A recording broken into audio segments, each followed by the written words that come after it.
Health of recipes and ಬ್ಲಾಗ್ಸ್ಗೆ ಎಲ್ಲರಿಗೂ ಸ್ವಾಗತ. ನಾನು ಉಮಾ. ಇವತ್ತು ನಾನು ಯಾವುದೇ ರೆಸಿಪಿ ತೊಗೊಂಡು ಬಂದಿಲ್ಲ. ಬೀಟ್ರೋಟ್ನ ಸುಲಭವಾಗಿ ಯಾವ ರೀತಿ ನಾನು ಕಟ್ ಮಾಡ್ತೀನಿ ಅಂತ ತೋರ್ಸೋಕ್ಕೆ ತಂದಿದ್ದೀನಿ. ತುಂಬಾ ಸುಲಭವಾಗಿ ಕಟ್ ಮಾಡ್ಕೋಬೋದು. ಎಲ್ಲ ಗೃಹಿಣಿಗಳಿಗೆ ತುಂಬ ಈಸಿ ಆಗುತ್ತೆ ಇದು. ಈವನ್ ಬ್ಯಾಚುಲರ್ಸ್ ಕೂಡ ನೋಡಿ ಈ ರೀತಿ ಪೀಲ್ ಮಾಡ್ಕೊಂಡು ಬಂದಿದ್ದೀನಿ. ಬೀಟ್ರೋಟ್ನ ಇಲ್ಲೊಂದು ಅರ್ಧ ಕೆ.ಜಿಗಿಂತ ಜಾಸ್ತಿ ಇದೆ. ಈ ರೀತಿ ಪೀಲ್ ಮಾಡ್ಕೊಂಬಿಡ್ಬೇಕು ಫಸ್ಟು.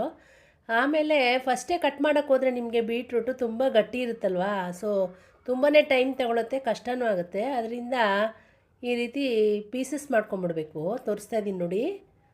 ತುಂಬಾ ಈಸಿ ಆಗುತ್ತೆ ನಿಮ್ಗೆ ಈ ರೀತಿ ಮಾಡಿಕೊಂಡು ಆಮೇಲೆ ಕಟ್ ಮಾಡಿದ್ರೆ. ಬೇಯಿಸ್ಕೊತಿದ್ದೀನಿ ಈ ಥರ ಪೀಸ್ ಮಾಡಿಕೊಂಡು ಬೇಯಿಸ್ಕೊಂಡು ಬರಬೇಕು ನೋಡಿ. ಎಲ್ಲ ಈ ರೀತಿ ಮೀಡಿಯಮ್ ಸೈಜಾಗಿ ನಿಮ್ಗೆ ಎಷ್ಟು ದಪ್ಪ ಬೇಕಾಗುತ್ತೆ ಅಷ್ಟು ನೋಡಿ ಕಟ್ ಮಾಡ್ಕೋಬೇಕಿಲ್ಲಿ.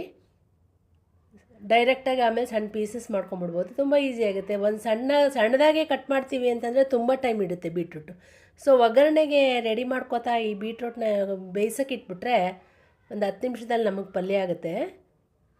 ನಿಮ್ಗೆ ಗೊತ್ತಿದೆಯಲ್ಲ, ಪಲ್ಯ ಎಲ್ಲದಕ್ಕೂ ಸೂಟ್ ಆಗುತ್ತೆ. ಇದು ಉಪ್ಪು ಹಾಕ್ತಾಯಿದ್ದೀನಿ ಇಲ್ಲಿ. ಉಪ್ಪು ಹಾಕಿ ಒಂದು ಅರ್ಧದಿಂದ ಮುಕ್ಕಾಲು ಲೋಟ ನೀರು ಹಾಕಿ ಬೇಯಿಸ್ಕೊಂಡು ಬರೋಣ. ಈ ನೀರೇನು ವೇಸ್ಟ್ ಆಗೋಲ್ಲ. ಪಲ್ಯ ಮಾಡಬೇಕಾದ್ರೆ ಈ ನೀರನ್ನ ಉಪಯೋಗಿಸ್ಕೊಂಡ್ರೆ ಆಯಿತು. ಒಂದು ವಿಷಲ್ ಹಾಕಿದ್ರೆ ಸಾಕಿದು ಕುಕ್ಕರಲ್ಲಿ. ಆಯಿತು ನೋಡಿ, ಇದು ಆಗಿದೆ. ಒಂದೇ ವಿಷಲು. ಸ್ವಲ್ಪ ತಣ್ಣಗಾದ್ಮೇಲೆ ನಿಮಗೆ ಎಷ್ಟು ಅನುಕೂಲ ಆಗುತ್ತೋ ಅಷ್ಟು ತಣ್ಣಗಾದ್ಮೇಲೆ ಕಟ್ ಮಾಡಿಕೊಂಡ್ರೆ ಆಯಿತು.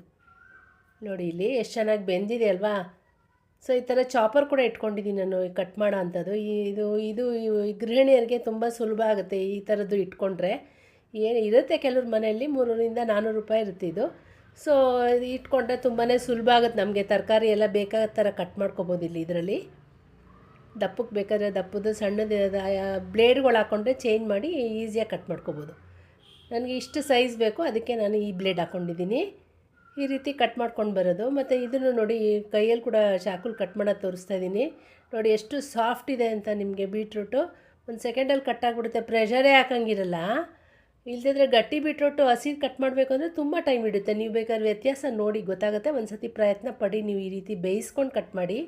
ಎಷ್ಟೋ ತರಕಾರಿಗಳನ್ನ ನಾನು ಹಿಂಗೆ ಫಸ್ಟೇ ಬೇಯಿಸ್ಕೊಂಡು ಆಮೇಲೆ ನಾನು ಕಟ್ ಮಾಡ್ತೀನಿ. ತುಂಬ ಸುಲಭ ಆಗುತ್ತೆ ನಮ್ಗೆ ಕಟ್ ಮಾಡೋದಕ್ಕೆ.